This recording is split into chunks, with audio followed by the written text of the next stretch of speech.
তিনটি সুন্দর ঘটনার মধ্যে অনেক কিছুই শিক্ষা পেয়ে যাবে। তো শোনো, একদিন সব গ্রামবাসী মিলে সিদ্ধান্ত নিল তারা বৃষ্টির জন্য প্রার্থনা করবে। সবাই এক জায়গায় হলেন, কেবলমাত্র একটি ছেলে ছাতাসহ এলেন, কারণ সেই ছেলেটির মনে বিশ্বাস ছিল যে বৃষ্টি আসবে। তাহলে এখানে আমরা একটা শিক্ষা পেলাম, বিশ্বাস রাখা অত্যন্ত জরুরি। 2, আপনি যখন কোনো শিশুকে শূন্যে ছুঁড়ে খেলা করবেন, সে তখন হাসতে থাকে, কারণ সে জানে আপনি তাকে আবার ধরে ফেলবেন।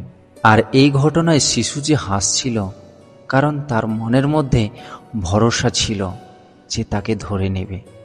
তো এখানে আমরা আরেকটা জিনিস শিক্ষা পেলাম, কিছু কিছু ঘটনায় ভরসা করাটা অত্যন্ত জরুরি। 3, প্রতি রাতে আমরা যখন ঘুমাতে যাই, কোনো নিশ্চয়তা নেই আমরা পরের দিন আবার জেগে উঠতে পারবো। তবুও আমরা পরের দিনের জন্য অ্যালার্ম দিয়ে রাখি। আর এই ছোট্ট একটি ঘটনা থেকে আমরা আরও একটি শিক্ষা পেলাম, সেটা হলো আশা।